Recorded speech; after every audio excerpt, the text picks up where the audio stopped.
चुनाव प्रचार गीतों की रिकॉर्डिंग हेतु संपर्क करें जिला पंचायत सदस्य, जनपद सदस्य और सरपंच पद के गीतों की रिकॉर्डिंग हेतु संपर्क करें।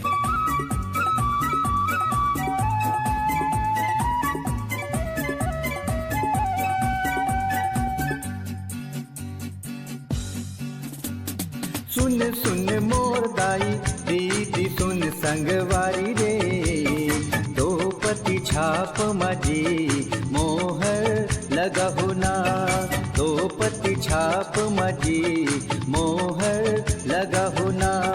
सुन सुन मोर दाई दीदी सुन संगवारी रे, दो पति छाप माझी मोहर लगा होना, दो पति छाप मगा मोहर लगा होना। जिला पंचायत बिलासपुर क्षेत्र क्रमांक 10 मस्तूरी से जिला पंचायत सदस्य पद हेतु चुनाव प्रचार गीतों की रिकॉर्डिंग हेतु संपर्क करें जिला पंचायत सदस्य, जनपद सदस्य और सरपंच पद के गीतों की रिकॉर्डिंग हेतु संपर्क करें। सुरत रखे रहो बरगद पेड़ के छापला, सुरत रखे रहो बरगद पेड़ के छापला।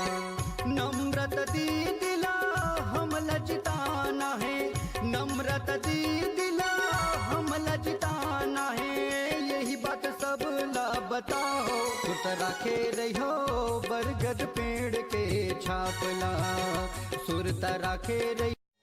चुनाव प्रचार गीतों की रिकॉर्डिंग हेतु संपर्क करें जिला पंचायत सदस्य, जनपद सदस्य और सरपंच पद के गीतों की रिकॉर्डिंग हेतु संपर्क करें।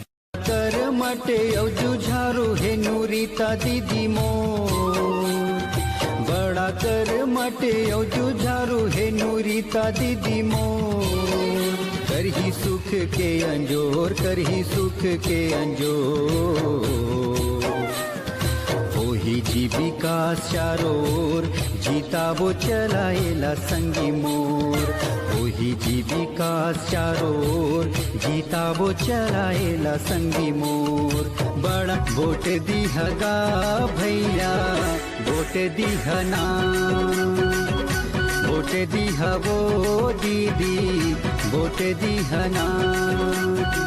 नम्रता दीदीला जुर मिल जिताना है, बरगद पेड़ छापमा मोहर लगाना है।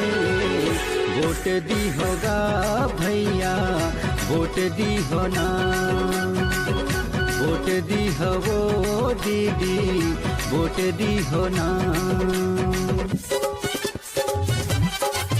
सुन दाई दीदी लैका यौ सियानगा, सुन दाई दीदी लैका यौ सियानगा। बरगद पेड़ छाप हवै निशानगा, बरगद पेड़ छाप हवै निशानगा।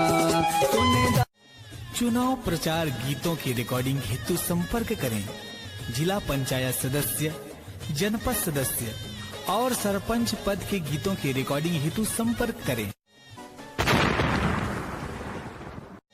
चुनाव प्रचार गीतों की रिकॉर्डिंग हेतु संपर्क करें जिला पंचायत सदस्य, जनपद सदस्य और सरपंच पद के गीतों की रिकॉर्डिंग हेतु संपर्क करें।